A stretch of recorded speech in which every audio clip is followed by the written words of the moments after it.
all this new stuff that we see with AI and robotics, it not only is it going to demand a new system, it can operate on the old system.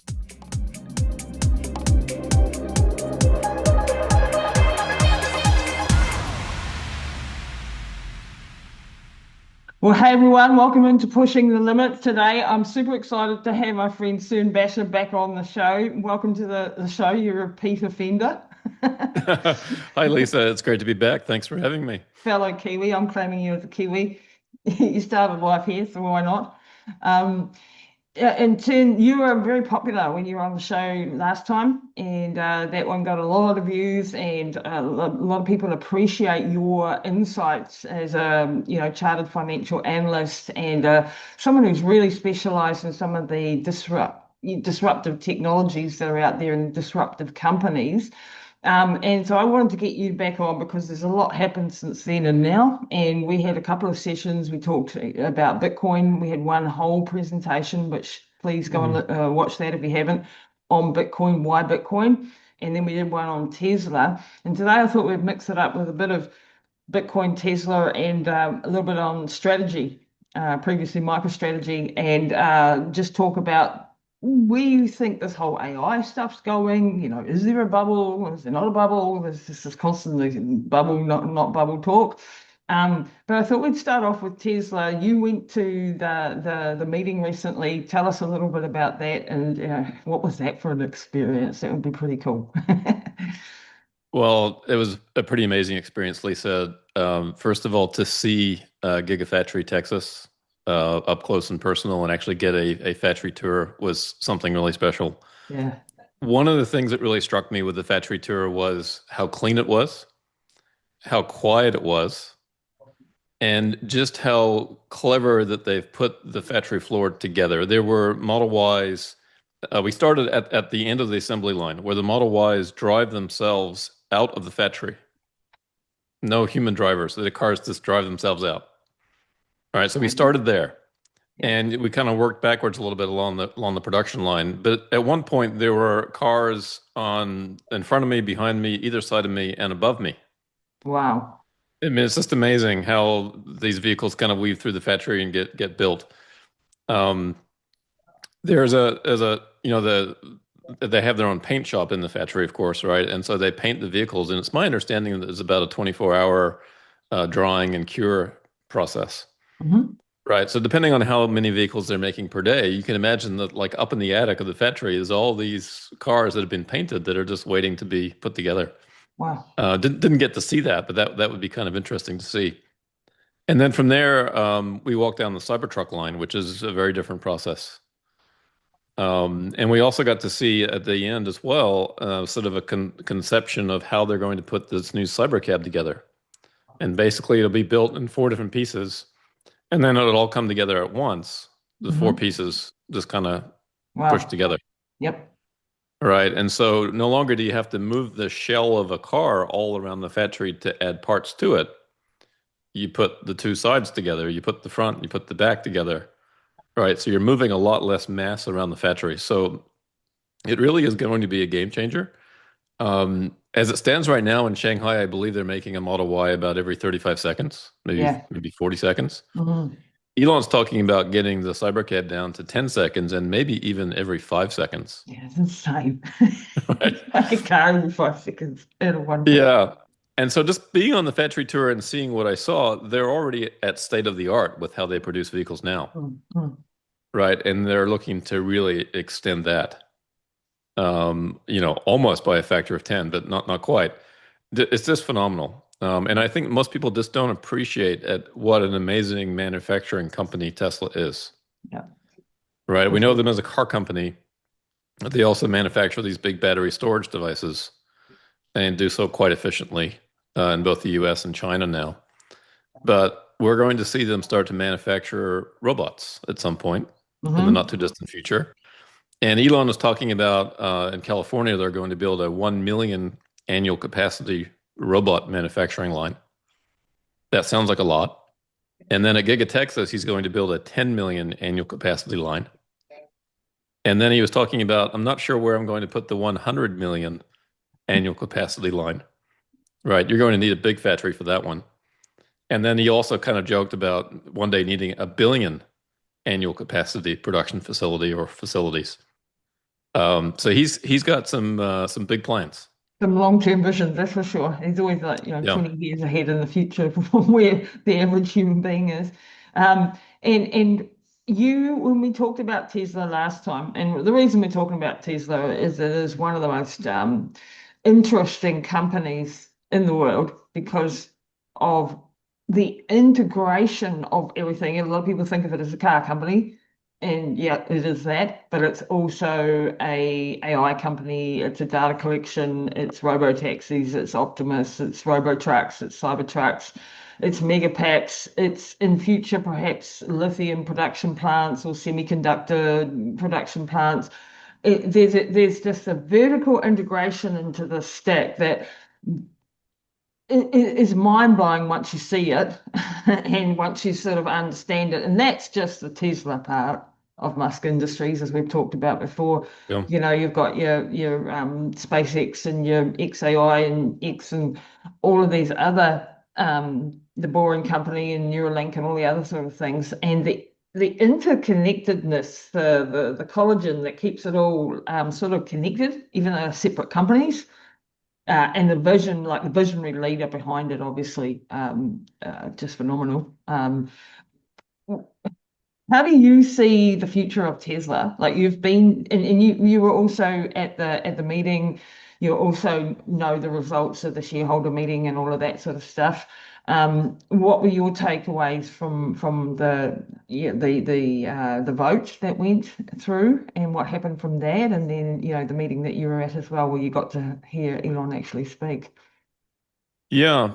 No, there's lots of different things there, but certainly the main message I think is that his what people call his compensation plan Mm, was approved, and that wasn't a surprise to me. It's a no-brainer in my opinion in terms of voting for a compensation plan like that. There are probably no other CEOs on the planet that would be willing to subject themselves to that kind of compensation plan. The mm, objectives in the plan are absolutely enormous. yeah. Everybody focuses on the market cap milestones. That's actually something that Elon has no control over.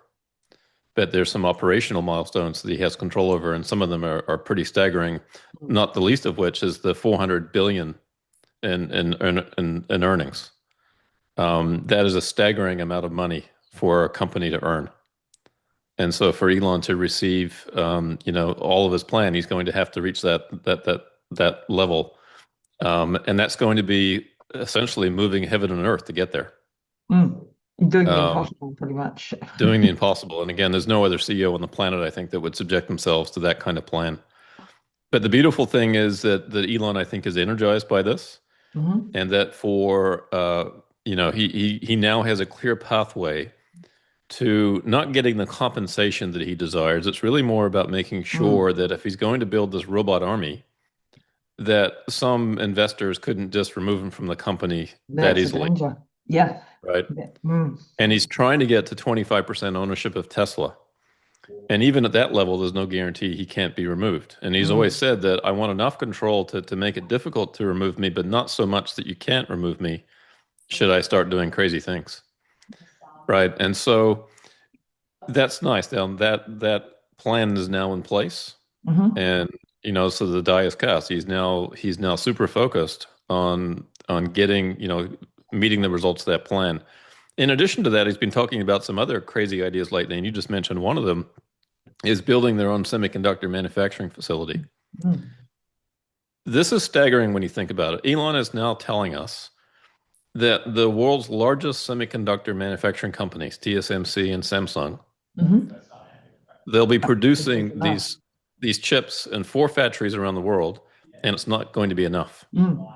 And therefore, it may force Tesla to make their own semiconductor fabrication facility, Which is not which easy. I might add is not a small investment, No.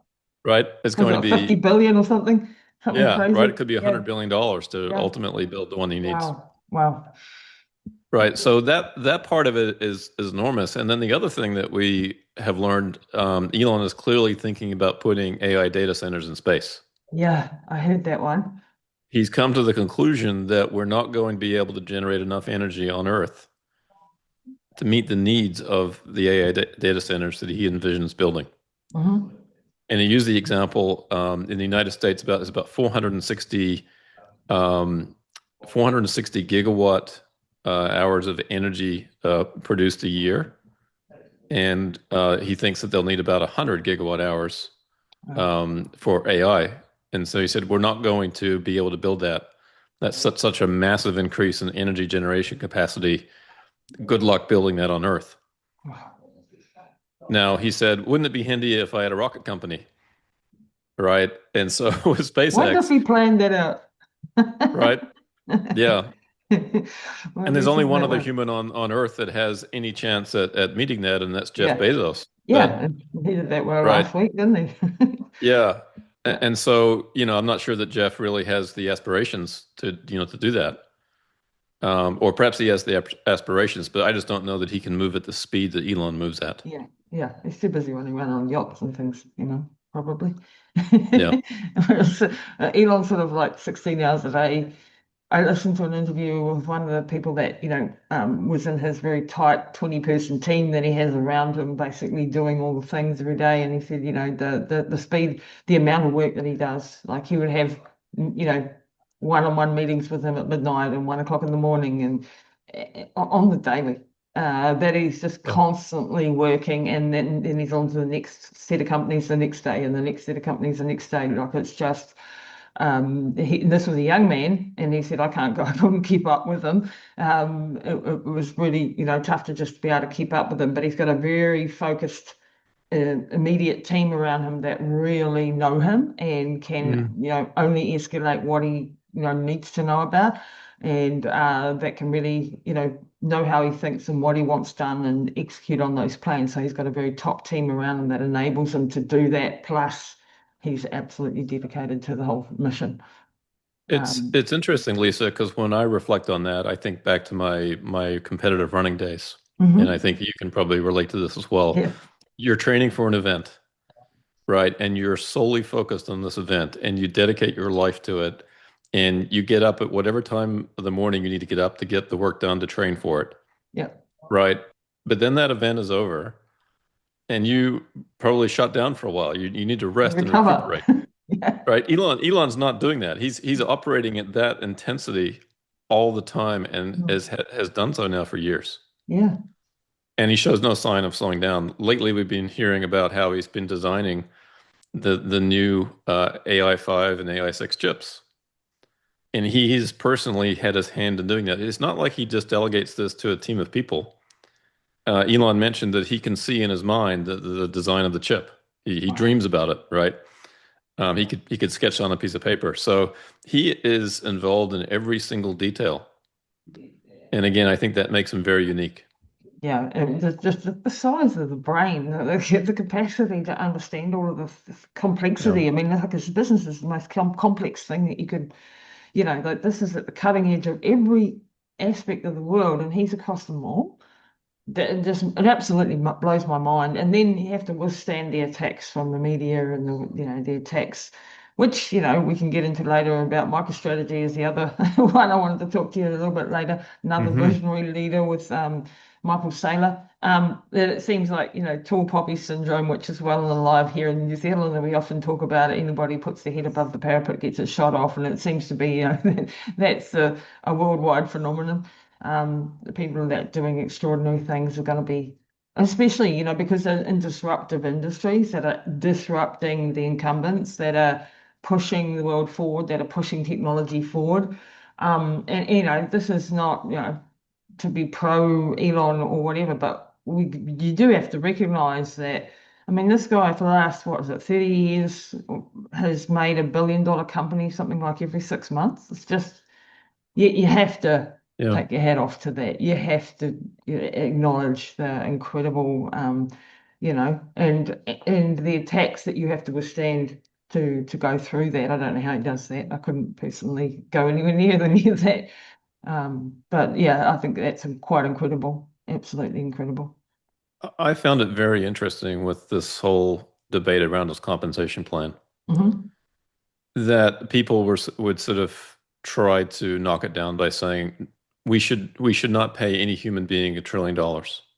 No human needs that amount of money, right? But in that comment, it fails to recognize what he's doing. He's not taking a trillion from anybody else. No. If he gets paid $1 trillion, it's because he's created wealth that wasn't there before. He's put things into this world that will make us all better off. Autonomous vehicles will make our roads safer, right? And allow people to do other things with their time besides try to stay awake while driving their vehicles Mm. or try not to be distracted by their cell phones, right? And humans are not doing very well at this. We're all very distracted by our Mm. mobile devices, and the data shows it. In the United States, 40,000 people die every year on the roadways. I think worldwide it's something like a million. Wow. Um, Not to mention all the accidents and and the injuries that occur from vehicle accidents. Um, and so here's somebody that's trying to make a dent in that and make the world a better place. Yes, sure, Tesla will become, a massive company and be hugely profitable, but that's a good thing. If Tesla does that, then that means they have put something into the world that everybody benefits from. Mm. It will also drive down the cost of all kinds of things, right? If we can reduce the cost of transportation, eventually also with robo-trucking, that reduces the cost of everything that we buy at the grocery store and every other product that we purchase, Well, that's a good point. right? Because who So doesn't want that? society's going to benefit, and not to mention, of course, too, that Tesla employs, over 100,000 people Yep. and growing. All right, so there's those people earning a wage and paying taxes. There's the company itself paying taxes on its profits. There's Elon eventually, when he does have to exercise or receives these restricted stock awards, he's going to have to pay a massive tax bill. So absolutely everybody benefits from Tesla's success, whether or not you are a direct shareholder or not, right? Because if they're successful, that means society has benefited in some way. And Hmm. that's true, by the way, of almost every other company. But yet there seems to be this misconception. It's kind of like this, the corporate world is taking from the people. And that's not really the way it works. I mean, there's definitely some bad actors out there in the corporate world, absolutely, Oh yeah. Oh yeah. right? Yeah. But in this case, and particularly too, when you look at humanoid robots, we have aging populations around the world. Who's going to take care of all these people? Yeah. Like I said to you last time, I need an Optimus now in my house to help me with Yeah, Mum. Like my day is consumed 24/7 with looking after her. If I yeah. had an Optimus robot, and I know that seems like, oh, that will never happen. I'll tell you, it will happen, but it's a Yeah. little bit late for me. But in 10 years' time, that could exactly be where we could be deploying these robots, and that would be fantastic because we've And got I an know that, avalanche of that coming at us. yeah, and I know a lot of people sort of are worried about job losses, but the problem we have right now actually is there's a shortage of workers worldwide for many jobs. Mhm. So there's a lot of jobs that people just don't want to do. They're Yeah. not that fun. They're pretty repetitive. They're pretty boring. Walmart here in the United States has something like 60 to 70% annual turnover in their workforce. Right. So that tells me that if you can't stay on the job for at least a year, it's probably not the most enjoyable job. Mm-mm. Mind-numbing Right. and boring. Yeah. Right. And then, of course, there's all kinds of jobs too that aren't safe. Hmm. There's all kinds of jobs that aren't good for people. You're around hazardous chemicals or they're dangerous in some way working in a factory. So the idea of replacing that with robotic labor to me seems really smart. And in the process, you're driving down the cost. And anytime you drive down the cost of something, we all collectively benefit from that. Let's Right. double So, click on that yeah, a little bit because this is where this is going to have the worldwide economic impact. Say Optimus is out in the world and it is all the machines, the robots are starting to take the menial jobs, the repetitive jobs, the dangerous jobs, and if that starts to happen, then we're going to drive those companies are going to become more profitable. How can we take that profit and give it back to the human population? And that's the big question, I think. Like, yeah. everyone's talking about UBIs. Is that the best way to do it? I'm not sure. There's going to have to be some sort of way that the government or somebody either taxes the robots or some sort of form of taxation on the robots, so the companies that are using it, that are getting more profitable, that are laying off employees, that money actually ends up back. I don't know how. And I'm sure there'll be a lot of corruption and stuff that goes on in that process. But if we could crack that code, and people that don't have to work in these shitty jobs, difficult jobs, like who wants to clean toilets all day? I don't. And we've got a whole generation of young people who are highly, highly educated who can't get jobs now, maybe because of AI and other things. So there's a lot of societal changes coming from these technologies. Yeah. But we're not going to be able to stop them. Like, I was listening to a podcast somewhere last week, and someone was saying we're going to stop AI and stop them, coming in. And I've forgotten the industry now. It was some industry in Los Angeles, and it's just like you're missing the point. You were not going to stop technology. It's always happened this way. Technology does advance. It does make your life easier. It does make more abundance. And people go, I haven't got abundance. I'm like, well, if you compare yourself to, say, 300 years ago, how we were living, we do have abundance, even when you're Yeah. economically not feeling, as if you've got enough money to survive. It doesn't mean that the pressure of societies is less. I think that's more. I think, we're running around doing multiple jobs to try to maintain our standard of living. I know I am. Um, those sorts of problems come from this, but I don't think there's actually going into AI, I don't think like AI is going to take jobs in the white collar workforce, but also in my own little business, I see that actually I'm more productive, I can do more, but I have to do more. So is it going to actually make me work less and earn more? Or am I just going to be busier trying to control more agents, in Well, my workflow? And that actually remains to still be, having to, work yeah, crazy hours and do stupid things. But right. And I think there's some time elements to this, right? yeah. So Elon talks about making work optional at some point. Now the Mm. question is, when does that happen? Right? Clearly that's not happening today, or for a lot of people, I suppose they're already there. But the way I think about it is this: if it's easier to kind of look at some kind of end state where, let's say, for example, we've got, pick a number, 30 billion robots on the planet. And those robots can do everything that the current human workers can do and more, right? So they've replaced all the labor force in the world, and we have more robots, and it costs less, and they can produce more goods and services than we can currently with 8 billion people on the planet. Okay. So in that case, from a supply perspective, we have an abundance then of everything because these robots and other systems are producing everything that we need and then some. So the question is then, how do we get from where we are today to that end state? And that's the messy middle, right? That's the here be dragons situation where on the map it's like, okay, we're not quite sure how to go from here to here, but we're just going to have to try to figure that out as best we can. Mm. And one of the things that I would say for people that say we need to stop AI, we need to slow it down, the problem is this, is that not every country in the world gets along with each other, right? No. We have enemies in the world, right? Not Mm. not everybody is, you know, we're not all friends, We're right? not all nice people. We're not all nice from a country perspective, and so we are in a global arms race. Do not forget that AI is a weapon system, Absolutely. as are robots, Hmm.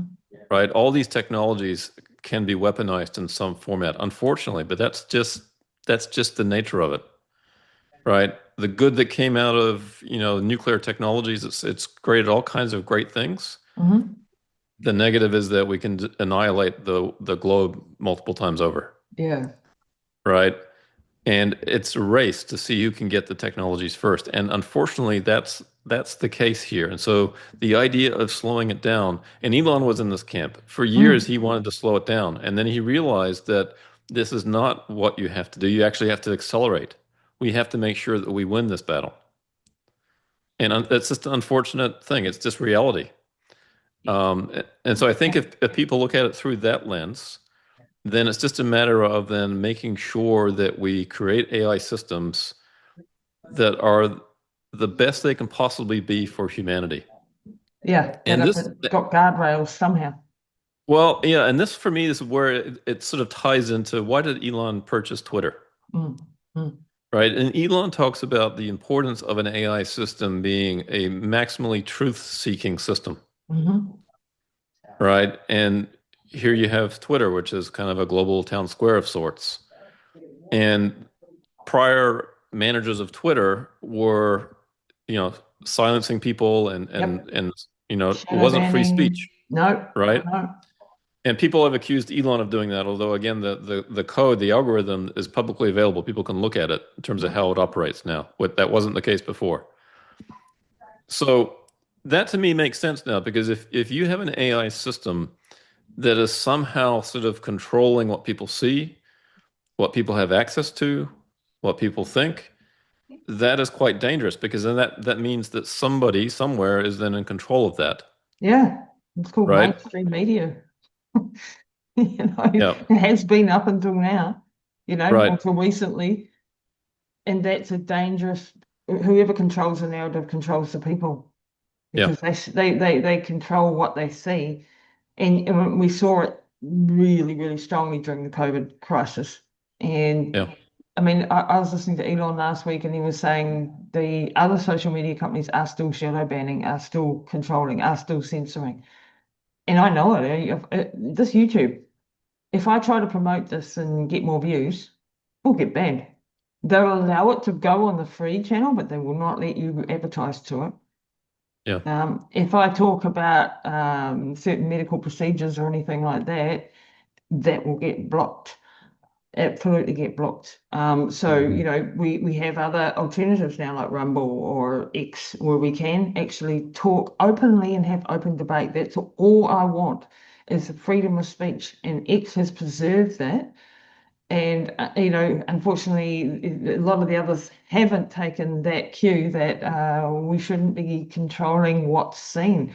And I was listening to him, what he actually found when he went into the Twitter and went into the algorithms and went into the shadow banning and all the control of the just how bad it was. Um, Hmm. and it's mind blowing. You're not going to agree with everybody in the world, but if we all have an opinion and that opinion is allowed to be talked about, and you've got community notes and you've got the truth-seeking missile that is Grok, which is really powerful, which I find really good. Like, when you're trying to distill all this information, which is overload a lot of the time, and you can get a truth-seeking missile to actually find out the what's the sentiment on X on XYZ. Where does 50% of the people lie on the other 50, or what is you can Hmm. find out much more balanced views, you know. And Yeah. I'm sure we're still getting echo chambers, because we follow certain people and we do certain things. I don't know what the answer is for that.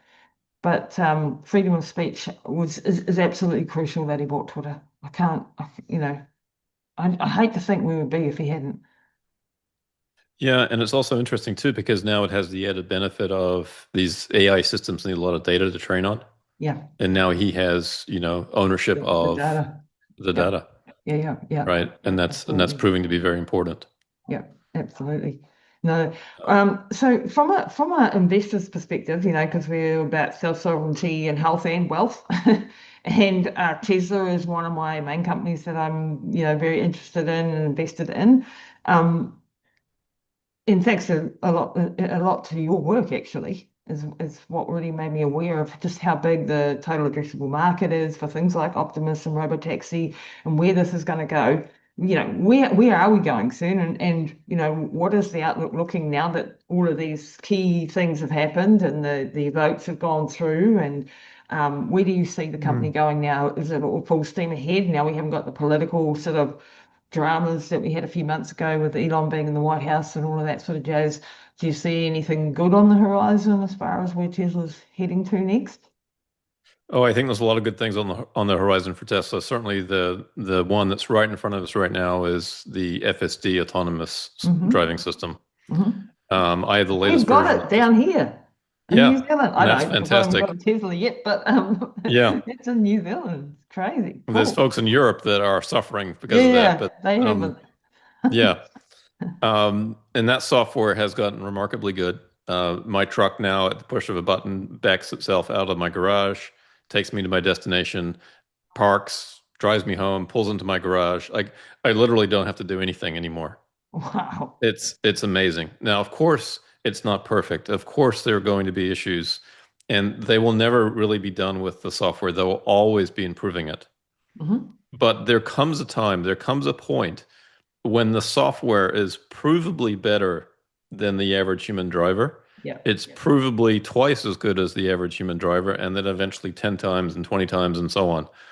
At some point, it would be criminal not to let the software operate freely in the wild and give people autonomous rides, right? And so I believe that Tesla has already passed the point, well past the point where FSD is safer than a human driver. Mhm. And most of us now are freely admitting that FSD is better than we are, Wow. right? We've all had experience where it has seen things and done things that we didn't see and would not have done. Mm. Everybody that has FSD has those kinds of stories now. Mhm.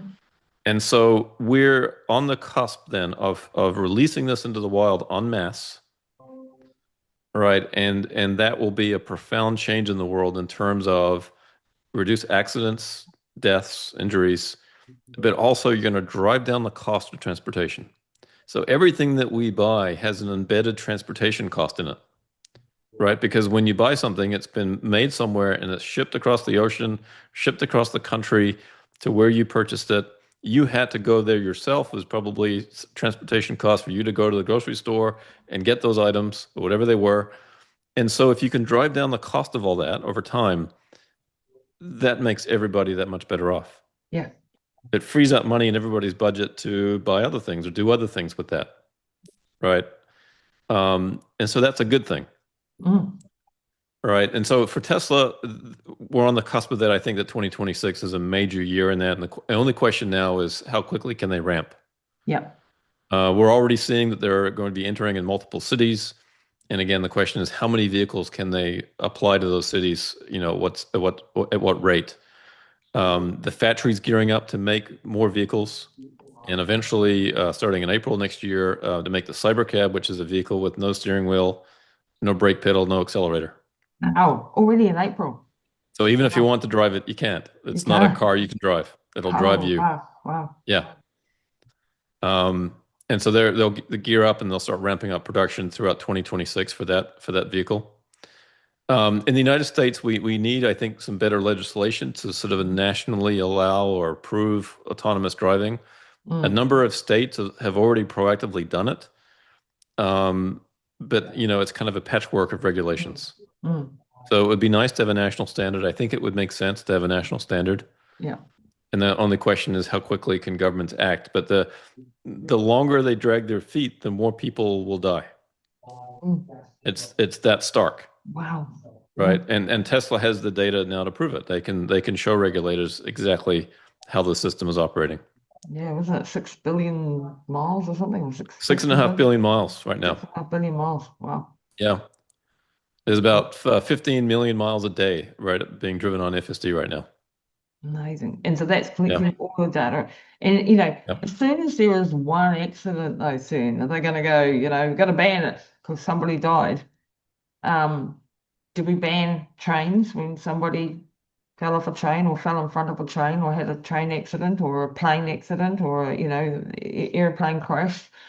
There's going Yeah. to be still accidents. That's the other thing that we have to get our heads around. It'll be less than with humans involved. That's the Y- key factor.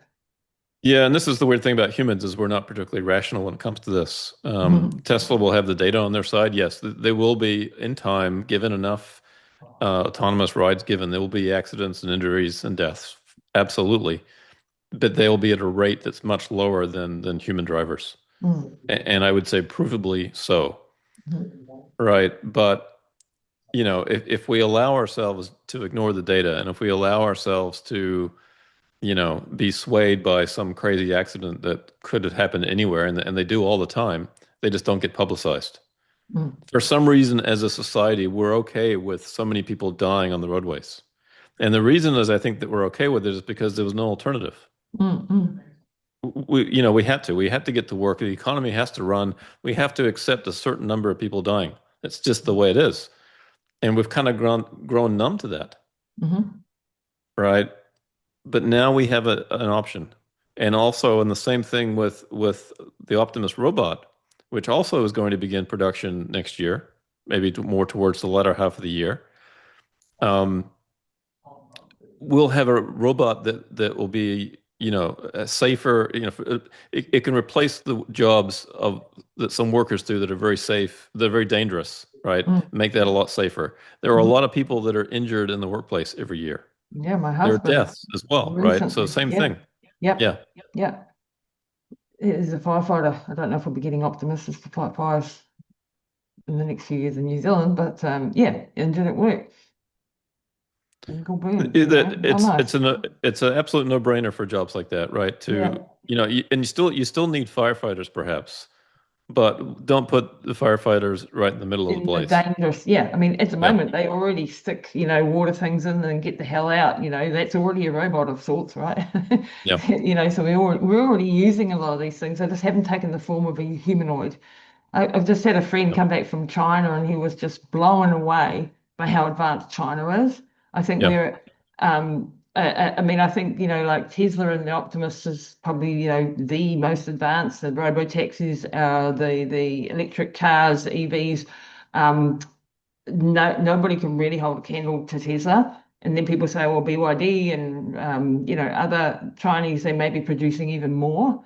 But a lot of those companies are running at massive losses. How many, they're backed by the government, they can run losses for a long time, perhaps. But Mhm. yeah, yeah, but they are very advanced, and I think we underestimate China. We underestimate like how many robots China is already putting out into the Chinese world. Do we want Chinese robots or do we want Optimus robot or I don't know, Boston Dynamics or whoever? Like we've got to think from a national security perspective. These Yeah. robots are cameras, they're spyware, they've got a whole lot of things in them, chips that can do things. We've got to also understand we need to be producing these robots that are in a safe supply chain so that none of the parts are coming from adversarial nations. Well, You and know, this is the beautiful thing, and I totally agree with you on that. But the beautiful thing for the United States, countries like New Zealand, Australia, Canada, other nations that pretty much have shipped off the manufacturing of almost everything to China and Southeast Asia, mm, right? And they did so because the cost of labor was so low, mm, among other reasons, but that was one of the main reasons. So now then we have a form of labor that's even cheaper than what those countries can offer. mm. And so New Zealand then, in theory, could reshore manufacturing of almost anything it wants to, I hope someone's listening from New Zealand. right? And so here's an incredible opportunity Yeah, to take control, to have security of your own resources, have security of medical supplies, security of whatever is important to New Zealand, to be able to make that around the corner from where people live, right? In a scale, you don't have to make it at massive scale anymore because you've reduced the cost so much with the robots.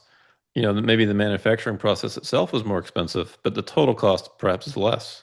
mm, And this will be something that will evolve over, I think, a couple of decades. But this is the opportunity, I think, for all countries, is to now have true security of supply and not be so reliant on a couple of other nations. yeah. And this is just so crucial. I mean, again, as we saw in the COVID times when the shipping was, blocked and everything was stopped, and our whole construction industry went, belly up, Yeah. and we had no supplies coming through, and we've got to start, like America is reshoring some of this manufacturing capacity. We're not going to be able to do everything over here, but if we do get to a point where we can have these robots and lowering the cost to produce a lot of these things in within our nation's borders, that is a conversation we need to be having now. and I've had people reach out to me after hearing our conversations last time about wanting to get conversations in this direction going for Mhm. our country. And that to me is a very positive outcome from our conversations. It's just sparking the thought process to get the powers that be, the politicians, the captains of industry to be thinking along these lines. Can we attract investment down to New Zealand? Can we build our own data centers? Can we build our own LLMs, our own AIs, our own robots, our own all of these things in the future, so that we can protect our country and have, a sovereign nation that is, semi-independent, because, we're going to need to be. Otherwise, Yeah, and I and think we're the question tiny, is, we're tiny. We yeah, need, well, the we need, question is, do you want to maintain a sovereign nation? And if the yeah. answer is yes, then you have to do all those things. Hmm. One of the things, Lisa, that I've been talking about and I've been pretty vocal about for a couple of years now is here in the United States, right? We've got, let's say Walmart is competing against Target. They're two big retail Hmm. companies. Yep, yep. Okay. Think about what could happen if Target gets 1 million robots before Walmart gets any, Yeah. right? Bye.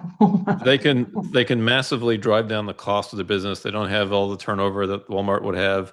Mm, The cost savings are huge, and I've run some numbers and I've presented them on X and on a show with Herbert. Um, so this is becoming, I think, a comes down to the survival of a company. If you have a CEO that's forward thinking and says, "Okay, I have two options. Robots are going to come into this world, and I can build them myself." Okay, what does it cost to build these robots? Oh, I need to spend billions of dollars on an AI model. I need to build my own data centers. I need a top-notch AI team. Oh my gosh, good luck doing that, right? mm, Those people are already spoken for. Mark mm. Zuckerberg is already paying people $100 million to go Yep, work for yep. him, Yeah. right? So unless you want to play that game, then the next option is, okay, who can I partner with? Yep. If these CEOs don't make sure that they are, if not first in line, in the front of the line, Hmm. it will take a while for companies like Tesla to make hundreds of millions of these robots. They're not going to be just on store shelves day one, right? They're going to be severely supply constrained for years. Hmm. Hmm. And Hmm. so these industry leaders need to be forward thinking and say, okay, I can't build it myself. Let's go partner with Tesla. And not Mm, only that, we want to be a development partner with them. We want to mm. help them develop the robot. We want the robot to train on our data, on our systems, on our production plants, right? So that day one, these robots are ready to come work for us. Yeah, New Zealand, we need to go and stand in the queue and get contacts in Tesla now. Right. And it's not only that, it's not just being in the queue, it's actually proactively saying, okay, we're prepared to put our money where our mouth is and Yeah. actually help the company develop this. Hmm. Hmm. Right. We actually will, you know, give Yeah, Tesla, tax X cuts, billion build dollars. factories over here. Yep, Yep, attract investment down here, make it easy for you regulatory wise. All of these that's things right. need to be put in place now if we want to Yep. be anywhere near the top of the queue when these things are happening. That is 100% my opinion too. And I know, Yeah. people have reached out to me that have that idea as well. And I hope, we can actually get some conversations. I mean, not that I can make that happen. But it is about starting that conversation here and getting that sort of thinking going, and for indeed for all the nations, for Australia, for other places to be doing the same thing for them. Because even Yes. like between Australia and New Zealand, if Australia gets robots and Australia goes the technology route and we don't, we're going to be disadvantaged against our brother Australia. Like Yeah. we've got to start thinking in a competitive uh, framework for these sorts of things, because they are going to happen. I was speaking at a conference last week and in Wellington, and I was speaking for a company that does just spouting in construction. And the CEO, we were talking about Tesla, and we were talking about robots, and we were talking about, he's like, his factory is all fully automated already. Hmm. He said it was a huge investment, massive risk Yeah. for him, in a Yeah. medium-sized company. But he knows that if he's not doing it, someone else will be doing it. And so he's Yes. invested that, and now that's paying dividends already, and his company's doing well and it's growing. And I was like, wow, that's pretty damn cool, that we do have CEOs Hmm. of middle-sized companies and smaller companies that are actually trying to be at the forefront of things, and this is really, really powerful. So, well done to them. Um, It's interesting too, Lisa, because Elon talks about how there's really no upper limit to what GDP could be. mhm. Now GDP isn't really, in my opinion, the best measure Nah, of, an economy, not an right? AI Because world of service. yeah, I mean GDP counts, if you dig a hole and then fill it in, that adds to GDP, right? And Yeah. that's silly. It doesn't count really productive efforts. So it's an imperfect measure. Mm, But the point is that there really is no upper limit to what mm, GDP could be for any nation. And so this is really a truly, let's talk about New Zealand. It truly is an opportunity for New Zealand to take a big leap forward in a major way if there was a national effort or enough people in the country realized the significance and the opportunity here, right? You could leapfrog Australia, you could leapfrog many other nations, you could become known for, X, Y, or Z. mm. That could be an incredible opportunity, right? Uh, Certainly building the robots in New Zealand would be an incredible thing. If you were one of the first countries to have a robot factory, you would have a leg up over virtually everybody else, Yeah, brilliant. Love right? it. Now, Yep. clearly that's going to happen in China. It's going to happen in the United States. The question is, who's Where next? else? Yeah. And Yeah. and how do we get, because when I was growing up and I was about 16, 17, we were the first country to have FPOS, and we were at the cutting edge, when I was a teenager a long, long time ago. Yeah. But since then, we've not stayed at the forefront of technology. I had on Simon Collins, Dr. Simon Collins, who is co-founder of Lightning Pay in New Zealand last week, and he was just lamenting the fact that we are so far behind. Like our banking system is so far behind, our payment systems are so far behind, in technology we're just so far behind. um, and that we need to really start embracing these future technologies if we want to survive. And we were talking about Lightning Pay in that Hmm. instance, and Bitcoin, and all of that story. But I think right across the board, because that actually comes to the next topic that I wanted to talk to you about: Bitcoin, AI, the agents, they're going to use Bitcoin, right? AI, Tesla it's an AI company, XAI, all of that sort of stuff. Is Bitcoin and Tesla and strategy all a part of a similar type of, I don't know how you say it, they're related, Mm. they're connected tissue. Can you explain the connective tissue? I mean, these are my biggest investments. MicroStrategy is not doing too well this week. We'll get into those reasons, perhaps why. But Yeah. the connective tissue between those three. Can you sort of lay that out? Because you did it so well in one of the interviews, and I thought, yeah, that's brilliant. Yeah. Here's the way I think about it. There's a couple of things. So I view AI and Bitcoin to be sort of two sides of the same coin, so to speak. Okay. And here's why. So if you think about a world where we have AI agents doing things for us, AI agents are going to want to find the most frictionless way, the fastest way to execute transactions. And there may be plenty of things that the AI is doing where speed is important because if you're competing against somebody else, whether it's stock trading or foreign exchange conversions, right? There's a competitive element to it. You want to be quick. Hmm.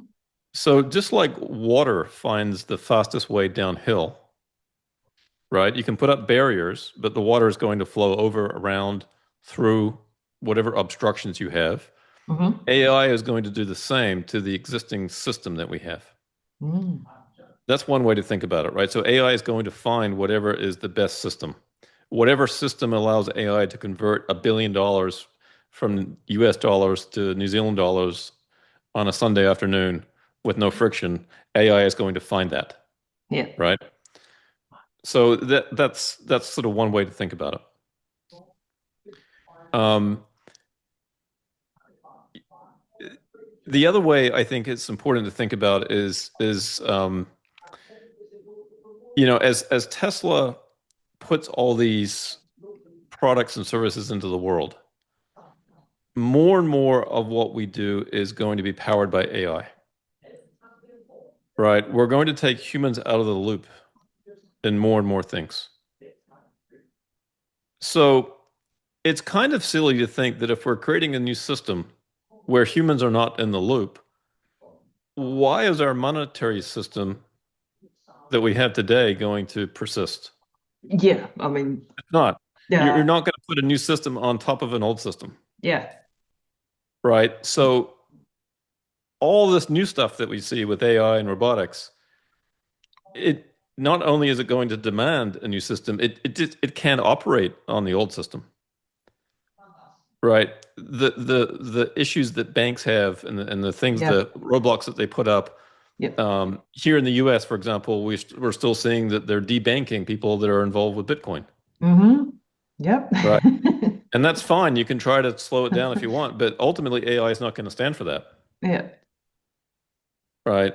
Mm. It'll find its way around that. So that's kind of my quick perspective on that. And the I whole think, central, the banking industry is archaic. It's very again. I had Simon on last week, and he was talking about the way that you send money overseas. If you're doing a remittance and it goes through 15 banks or something, yeah, or Visa and Mastercard, it's a credit transfer. It's debt transfer. And there's just so many points along the way, and it takes days, and it takes all fees all along the way. The merchant's paying percentage, the consumer's paying 2.5% on every transaction. All of that's gone just with Lightning Pay. yeah, Like it's just yeah, direct. yeah, And we've got a company over here called Akahu, which I've been trying to get my head around, and they're coming into the banking system, and there's going to be new ways for us to do it. And the banks are kicking and screaming. They don't yeah. want any of this. I get blocked every week. My card gets blocked when I'm doing investments and stuff. Every week I'm Yeah. having to ring the bank to say, why did you block my card? Oh, we're protecting you from fraud. We're protecting you from that. Hmm. Oh, rubbish, you are. Rubbish. Absolute rubbish. You're trying to control where people spend their money, their money. Yeah. How long are we going to stand for this? Well, that's just Is it it. a, It- Yeah, and the challenge is the banking system is not going to go down without a fight, and the no, banking system is a pretty powerful, huge um, cartel. right? So this is Mm. not going to be an easy thing, but I think that the time is not on their side, so to speak. Mm. Um, Technology is going to advance to such a point where it's going to demand it. The banking system is not going to work. For example, if we have AI agents and we have micropayments for certain things, the banking system can handle a tenth of a cent Millions of it. payments a Yeah. trillion times. It just can't handle it. Yeah. Right. So fundamentally, we need something else and we need it really quickly. Yeah. And so this is coming. And again, it's going to be messy. It's going to be, you know, it's going Yeah. to look Deep like the banking banks are winning, products. for example, and then they aren't all of a sudden. Mm. Um, the good news, I think there are now more and more people in government understand this. And so hopefully we'll start to see some change at that level too. Yeah. In America. Yeah. Goodness knows Yeah. about the rest of us. Well, it will come and hopefully sooner rather than later. But again, there's nothing stopping AI, and AI is going to demand a new financial system. Yeah. That's kind of my operating thought. Now, again, there's going to be all kinds of challenges and issues as we go through that transition. It's not going to be Yeah. smooth. I mean, you've got the situation in America now where you've got the government going really forward with the stable coins, right? Stable coins are coming in. That's really going to be beneficial for the Treasury, for the US bonds market, which has been having trouble selling some of the bonds Hmm. because they weaponized the system against Russia and other things that they've done to weaponize against other countries. The stable coins might be a temporary fix for that, but it's certainly shaking up like the European Central Bank and and China, who are trying to push forward their CBDCs quicker. I mean, China's Yeah. already got a CBDC, but nobody's using it. So they're trying to now push that because these stable coins are a threat to that system, right? And the same with the European Bank. They're Hmm. trying to get their CBDCs. I think it's been pushed out to 2029. And these are Orwellian spy coins. They can control everything. The people need to understand this. They can control everything that you spend your money on.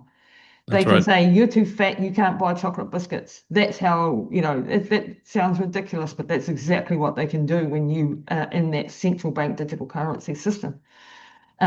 Stable coins are throwing a wrench in the works. How do you see that playing out? It's a pretty big deal.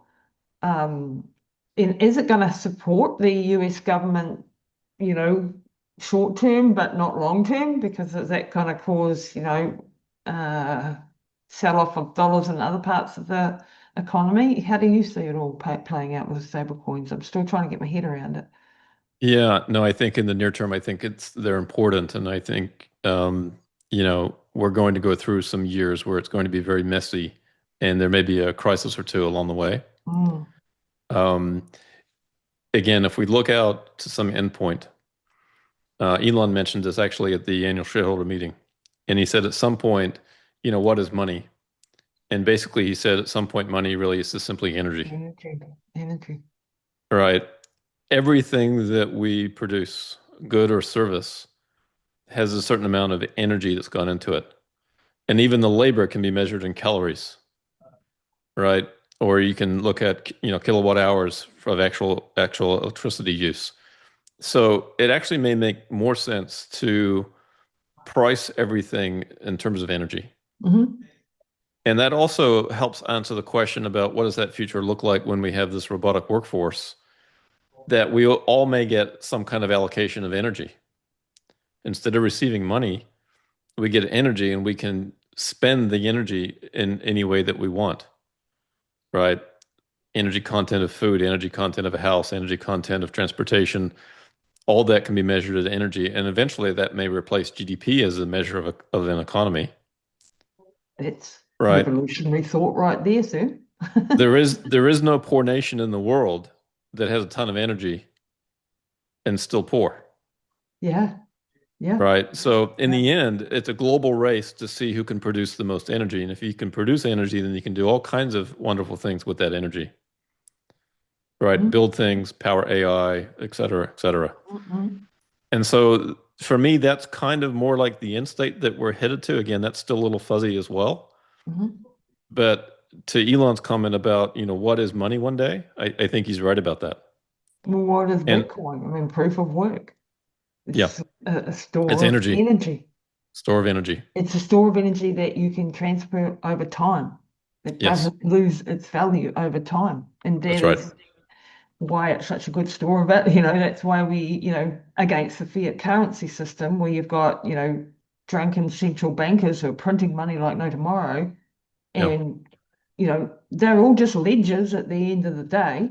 But one ledger is controlled by the central banks and the governments who can print as much as they want of it and steal from your future. And the other is algorithmically, mathematically, cryptically protected yeah, and cannot be mucked with. yeah, Which one do you want? We've grown yeah. up with fiat, so we've grown up with a fiat currency. We've grown up with the New Zealand dollar and the Canadian dollar and the US dollar and all these things. That doesn't mean it's not the one that's being, and we're at a turning point. We all know, we can see it all breaking. And as it breaks, that's the big question is, you know, what sort of, excuse me, fourth turning are we going to go through? Is it going to be a Right. war, or can we avoid war? Is AI going to help us avoid war? Because we Let's can hope so. settle this in other ways. These are Yeah. all the massive questions of our time that nobody really has the answer for yet. But I'm just hoping we can avoid a physical war, and I think we've got a good chance of that. But there's The, going to be massive disruption. the beautiful thing about Bitcoin is it's mutually assured cooperation. The more Mm, people that are on the network, the better the network is, the stronger it is, right? It yeah. benefits everybody. The more people that buy Bitcoin, the better it does, et cetera. So that's one thing. But this transition that you're talking about is so unclear Mm, in terms of where we're going. Now, if you think about this idea that money is energy or money is backed by energy, we actually have that today in the United States. The world's oil is basically priced in US dollars. We have the Mhm. petrodollar, Mhm. right? And so the United States already kind of enjoys that. Mhm. But the interesting thing is we're moving away from fossil fuels. So oil is Mhm. becoming, over time, will become less and less relevant. So there'll be a natural transition as that plays out. Sure, we can price oil in US dollars to the end of time, but you know what? Oil is not going to matter as much anymore, right? So it's going to be replaced by solar. Mhm. And Elon's talking about putting massive solar generation in space. Mhm. Now, to power AI data centers, not necessarily to beam that back to Earth, but some of that could happen. So we're going to have a natural sort of change in the way that money is I'm sure what the right word is here, but valued or Viewed. Yeah. based, Yep. right? Away from the petrodollar to this more energy-based money, solar, I guess really solar-based money. Yeah, and the way that US government is going with stable coins, with embracing digital money and Bitcoin, the SBR, all of these things, is that eventually going to be the backbone? I've heard the theory. Of course, you probably heard it too, going around on X. Mark Moss has been talking about, the price of gold going up, them revaluing the gold, them using that money as a budget neutral way of then getting Hmm. Bitcoin, all of these sorts of things. Um, and then you've got at the moment, Bitcoin's been down Yeah. against all expectations. We were all expecting at this point in the cycle to be, blow off tops and good times, and we've gone the other way. Gold's been going up in the debasement trade. There's some shenanigans going on, I think, behind the scenes. Is it the big players coming in, the institutions coming in wanting to get it cheaper? Or, I mean, we could probably speculate till the cows come home, but there's definitely something going on. I just believe that the long-term view on Bitcoin is positive, and I'm investing what I can into Bitcoin because it's going to go up. And I do think there's institutional players that are pushing the price down to get in so that we can go higher. Um, but Well, then you've it's got, OGs selling because the yeah. core thesis of Bitcoin is being corrupted by institutions, and you've got all that sort of carry on, which I just think this is the natural progression of Bitcoin. But yeah, what's your take on all of that? Well, it's interesting, isn't it, when we've got all these different narratives. Yeah. And All the and I think conspiracies. you covered that well in terms of Bitcoin. That the other narrative that's out there is we're in some kind of AI bubble, Yeah. right? And so, as ridiculous No. as the narrative that Bitcoin is history or Bitcoin is going to zero, as ridiculous as that narrative is, right? This idea that we're in an AI bubble. So let's just talk about that for a second. So, Yeah. in my view, the analogy is we've just electrified all the gas lamps in a city, and now people are on the streets saying, "Okay, we are an electricity bubble," and this is Yeah. before you put electricity in factories and in homes, right? All the streets now are now lit, and people are saying, "Okay, we've overbuilt. We don't need this as much anymore." Yeah. This is where we are with AI. We've just begun to apply Under. AI to things, and if you're using any large language model, if you're using ChatGPT or Grok or Gemini, you can see that they're not perfect. Mm. They have a long way to go in terms of doing useful work. Now it's improving at a rapid rate. It's Mm. crazy actually how quickly things are progressing here, Mm. right? My long-term thesis is that, and Jensen Huang of NVIDIA talks about this. This is not my thesis, but my understanding of what he's talking about is that every single computing device in the world will become an AI computer, Become a include your smart phone, thing. Yeah. Yeah. right? And the implication of that means that instead of preloading your phone with apps or your computer with apps, the AI creates what you need on the fly. Wow. So goodbye App Store. You don't need a weather app and this app and that app. The Mm. AI just does the computing for you on the device in real time. Mm. And this is also behind Elon's macro hard endeavor, right? The opposite of Microsoft, where again, you don't need Gotta Microsoft's. laugh with a sense of humor. It's great. Yeah. Gold. Um, but that's the world that we're headed to. And so right now we're so far away from that future. There's absolutely no way there's an AI bubble. Yeah. The second thing that Jensen talks about is that all the data centers in the world, which is something like a trillion and a half dollar investment, that are all full of CPUs, they're all going to get replaced with GPUs because it results in a much faster, more efficient computing platform just in Hmm. those cloud computing service providers, Hmm. right? The AWS and Google and Microsoft and so on. So there's different layers to this, and we're just beginning Yeah. that investment. Yeah. Now, there may be some dips along the way. Maybe there's a company that gets, over its skis and takes on Mhm. too much debt and can't meet those payments, but that's going to be more of a one-off thing than I think an industry-wide issue. Yeah, I agree, 100%. Yeah, and the demand is off the charts, like nobody can't keep up with the demand. We're going to have to, like you said, Elon might have to make his own semiconductors and things.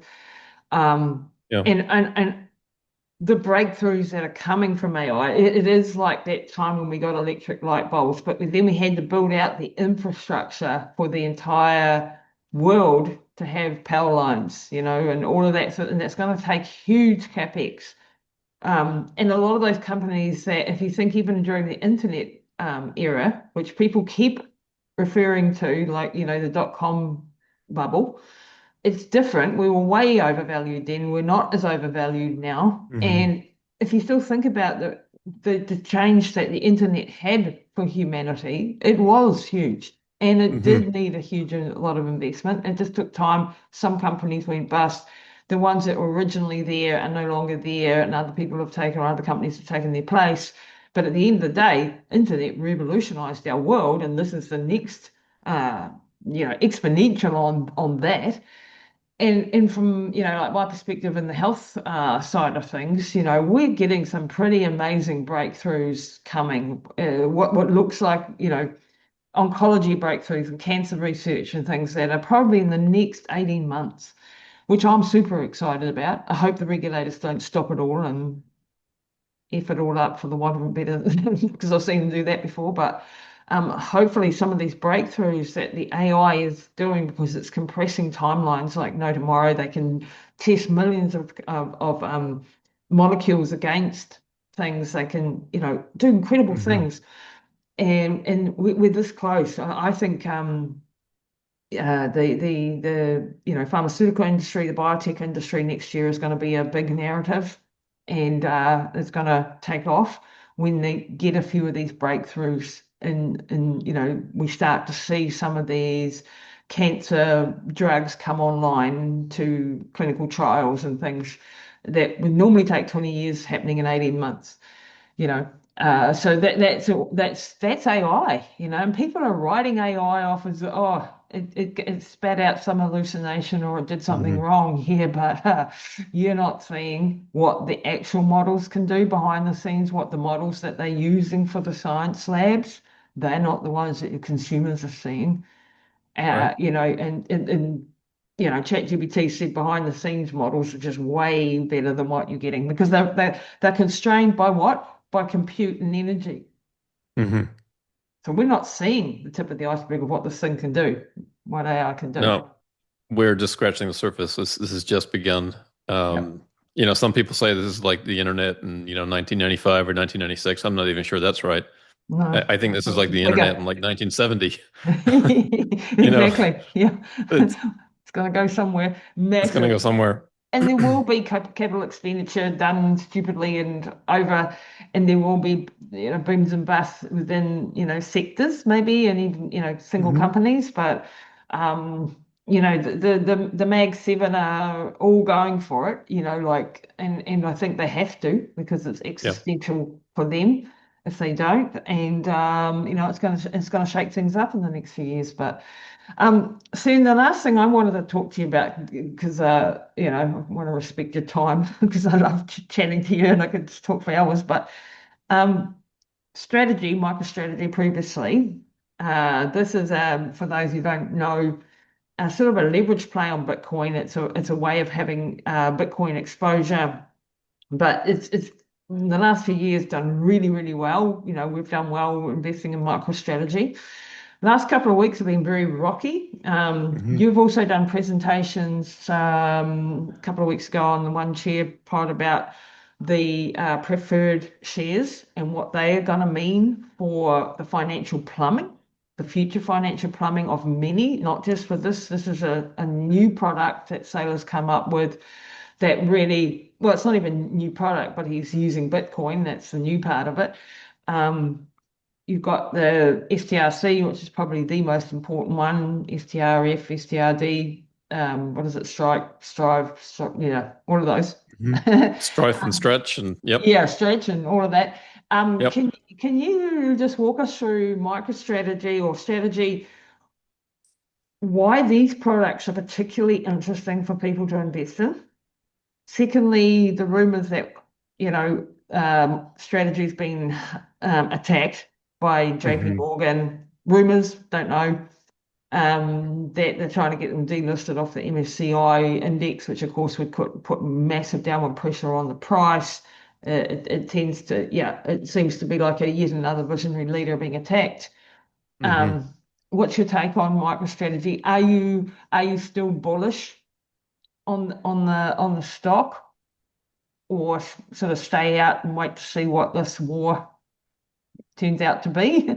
um, and how is this like the banking sector, what appears to be the banking sector going after Bitcoin again in another way, shape, or form? Right. Yeah, this is something that's going to continue to play out over time. But this is the Mm, latest iteration of it. So mm, let's first of all start perhaps with an overview of strategy, just for those that maybe aren't on the same page as we are right now. yeah, yeah. So Strategy was a company that had a software business, business intelligence software. They've been around for a long time. They were actually one of the internet darlings back in the day. And Michael Saylor was famous, I think, for losing like $1 billion a day because when the internet bubble burst, stock went down, so on. So they've now repurposed the company into what you would call what's being called a Bitcoin Treasury company. And this started in 2020, and they were the Mhm, first one. And mm, they decided to, instead of holding cash, they were going to take all the cash on the balance sheet and buy Bitcoin. Since then, they've turned into a machine that does almost weekly, buys more Bitcoin. How do they do it? Well, first of all, they issue debt. They used to issue convertible bonds, sell the bonds, buy Bitcoin with the proceeds. The bonds had very low interest rates. Periodically, they would pay some interest, and then hopefully the stock would go up enough, those bonds convert into stock, and they wouldn't have to pay the bonds back. Okay. They've since discovered, and there's some issues with convertible bonds. When you sell them, the bondholders typically short your stock. So it's not mhm, an ideal situation to hedge the risk. So now they've come across, and this has just happened this year. This is less than a year old, these preferred securities. Preferred stocks have been around for hundreds of years. This is not a new invention, but I think strategy is using them in a fairly novel way. The beautiful thing about preferred stock is it's not debt. So when you sell preferred stock, it never needs to be paid back. It's permanent mhm, capital on the mhm, company's balance sheet. The nice thing for investors is the preferred stocks offer a nice yield, a nice dividend, right? And strategy now has several different flavors of preferred. And rather than get into it here, just mm. understand that there's different types of preferreds for different types of investors. Yeah, different risk Somebody who's looking profiles. for short term versus longer term, Mhm, somebody who's looking for guaranteed payments or is willing to take a little bit of risk that a payment might be skipped. There's mhm, different flavors. But generally, they have yields of, let's say, 10%. And in the United States, at least, and most other developed countries, we don't have yields on bonds anywhere near 10% no, at this point, no. right? And so it's starting to attract a lot of capital. One of the preferreds they issued this year was the largest IPO of the year in the United States, right? So Wow. they've had a lot of success, and of course, it's gotten the attention now of Wall Street. And Hmm. if you're a bank, you're probably starting to worry about what happens if this takes off and my depositors leave my bank where I'm paying them next to nothing, and Yeah. they're going over here and getting 10%. So as a banker, I'm getting worried about that. Mm. Okay. I'm not a banker. I'm just saying if I was a banker, I'd be worried. And Yeah. so the first angle of attack for JP Morgan was to increase um, or decrease the amount of margin that they would offer people who own strategy stock, Hmm. and that forced some selling, Hmm. right? Went from 50% to 95%. Then one of the other things that they did was they don't follow the company, but they wrote a report, a negative report, what you typically call a short report that a Mm. short seller would issue. Again, kind of a cruel thing because JP Morgan does not cover the company. There's no reason for them to write a report on strategy stock. Wow. So that was kind of negative. And then, of course, as you mentioned, MSCI maintains these indexes, and they create the criteria for which companies are included or excluded. And they're thinking about revising the criteria to say if you have more than 50% of your balance sheet in Bitcoin, you don't meet the criteria anymore. We're going to Wow. take you out of the index. And of course, that would impact strategy and all the other Bitcoin treasury Other, companies. all the Bitcoin treasure. Oh, wow. Yeah. Yeah. Now, the crazy thing is MSCI, the company behind this, which used to be, by the way, owned by Morgan Stanley, it's been spun off. Huh? So there's a banking history there. Mm-hmm. Their biggest asset on their own books is goodwill. Yep. So you think goodwill is a better asset than Bitcoin? I don't think so. Right? Maybe they should look at themselves first before they start, going after the business models of other companies. But they're effectively saying that Bitcoin as a form of capital is somehow less than cash, right? More than cash. Which, Yeah. right. So we're seeing It's all an kinds of attack different on angles of Bitcoin. attack. Yeah, attack on Bitcoin and attack on strategy. The idea is to try to hurt the company in some way, even perhaps force them to liquidate some of their Bitcoin, Yeah, which would right? And destroy so, their reputation. yeah. Now, Eh, strategy is basically as a fortress-like balance sheet at this point. There's nothing Yeah, really that would force them to sell their Bitcoin unless Bitcoin dropped, 85% and stayed there for a period of time. But just this little volatility that we've seen in Bitcoin lately is not going to cause really any harm to strategy other than short-term volatility in their stock. And because they are kind of what you would call leveraged to Bitcoin, now not leveraged in the way it's debt, it's just like amplified. They have an amplified exposure to yeah, Bitcoin. yeah, So that will help them do really well on the way up, but it also yeah, hurts them more on the way down. yeah. And it's important for shareholders and strategy to understand that dynamic. And this is one of the reasons too that they've issued these preferred stocks is if you don't like that extra volatility in the stock, you can buy the preferred and get exposure to Bitcoin without all that volatility. Yeah. So that they're trying to create, you kind of think of it as like a yield curve for Bitcoin, Hmm. right? And that's kind of one of their unique developments in You terms of can what pick Saylor's the done. level of risk that you want, or the level Yes. of exposure that you want, or the level of leverage that you want. So Yeah. MicroStrategy does, you get more Bitcoin sats per share as they Yeah. buy more Bitcoin. But the MNAV at the moment is below one, I believe. Is that a Depending on if you concern? if you if you count the preferred stock, it's still above one. If you Okay. take the preferred stock out, it's below one. But depending on how you measure that, yeah, Is that a concern that it's below one? It's been there before, but it's reflective of the market's concerns, I guess, over the company. hmm And now, as an investor, you have to judge whether that's a buying opportunity or whether that's a risk, yeah. right? Same thing when Tesla, for example, went down, over all the issues that Elon's encountered. Yeah, no When problem. I Tesla bought has some. dropped 50%, was that a buying opportunity or was that a Oh yeah, risk? that was a buying opportunity, that one. Yeah. We went hard. Yeah, exactly. So, but JP Morgan is a massively powerful company. They're the sort of from how I understand, they're right in the middle of the power play, like Yes. of all, like the central banks and if they started, exerting such powers against a company that could really rock the boat. And then there's some background rumors too, which I don't quite get, but the Fed versus the government, Trump's government, the Trump's government maybe trying to get more control over the using the Treasury and not the Fed. Is Hmm. that also playing into it? Can you explain that connective tissue there? Yeah, I mean, the Fed is there to protect the banking system. Right. That's really the Fed's primary goal, other than what they say in terms of, Yeah, controlling they're inflation. public or But they're private, actual. it's really there to protect the banking system. Let's be honest about that, right? Yeah. At the end of the day, that's what they do. Um, certainly Trump and his administration, I think, is more, crypto friendly in general. Hmm. They haven't done everything that perhaps the Bitcoin community has wanted, but these things take time. Yeah, he And can't so just again, walk if on. we're moving from one system that's controlled by banks and the Fed Hmm. to another system, you're going to start to see these skirmishes. I'm a little bit surprised, by the way, that JP Morgan has been so sort of kind of open about this attack because they've already now, it's just kind of become this David versus Goliath situation, right? There's now people in the Bitcoin community that are rallying behind strategy Yeah, and saying, we're going to support you. And people saying, we're going to leave JP Morgan. We're going to take yeah, our money out of JP Morgan and yeah, put it somewhere else where it's treated better, right? So yeah. the fight's already been kind of public. To me, it seems like JP Morgan should have been more careful about taking the fight to strategy and being so Surreptitiously. public about it. Yeah, Yeah. yeah, yeah. They might have shot themselves in the foot. Hopefully they have. And Yeah. hopefully And I think they the feel the banking system, wrath. by the way, has been trying to attack Bitcoin over the years, right? Oh This has yeah. already happened for years. So this is not anything new.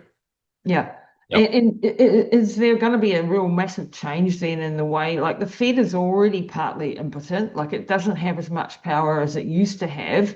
You've got Yeah. this big fight between Trump and Powell. They obviously hate each other. And you got a new Fed chair coming in next May. You've got Moran in there. You've got, some big changes, and, we can discuss whether there is any Fed independence anymore. Have we basically got a shadow Fed chair anyway? um, but really, the Fed has no place. Like when you look through history and how it came about and what it's actually done, and the trouble that it's caused the world and America throughout the years, is that do we need it? Do we need the Fed? I in our current system we do, but I believe that we can move to a better system. And if we have a system that's more where money's more tied to the energy output of a nation, then you don't need the Fed, right? Then it's tied to something it's very clear and very measurable, Hmm. right? And people can focus on that rather than trying to manipulate the money supply in some way. So I'm hopeful that all these skirmishes are leading us down this path of getting us towards this better system. Yeah. But my eyes are open enough to realize that it's going to be a messy path. It's going to be There's going a to be blood some in the blood. streets. Yeah, Yeah. it's going to be. Yeah, so let's hope good good wins out. And that's just in America. And then you've got Europe and all the other stuff. We won't go there today. Cern, I want to thank you for taking so much time today because we've probably gone a bit over time, but I wanted to sort of squash all of those Tesla, MicroStrategy, Bitcoin stories and the stuff that's occupying our minds at the moment, and the changes that our society is going through and it will be going through, to give us a bit of a heads up, maybe heads up and from the investing point of view, also a heads up on the way to think about these things and the technologies that are coming. And you do a brilliant job of that. You're an absolute rock star. So thank you so much, Shun, for sharing all your insights today. And can people follow your new YouTube channel? And where else can they find you on X and so on? Because you do some brilliant posts on X. Yeah, I do have kind of a nascent YouTube channel. I started a kind of a clips channel. I haven't yet found the time to produce my own videos. Perhaps one day I'll get a chance. Yeah. And I'll have to have you on as a guest when I do that. But the best place to find me is on X, and it's just simply at Cern Basher, my first and last name. Yeah, brilliant. Yeah, so go and sign up to the YouTube channel. I will put the link in the notes and the X. And then you've got brilliant advice if you're in America, just for US citizens. If you want to work with Cern and his company, you can reach out to brilliantadvice.net. Is it That's .net? correct. Yes. Yeah, Yeah. hey, I'll get to remember. Awesome. Well, thank you, Cern, for your time today. It's been an absolute pleasure. Thanks, Lisa. I really enjoyed it. Thank you.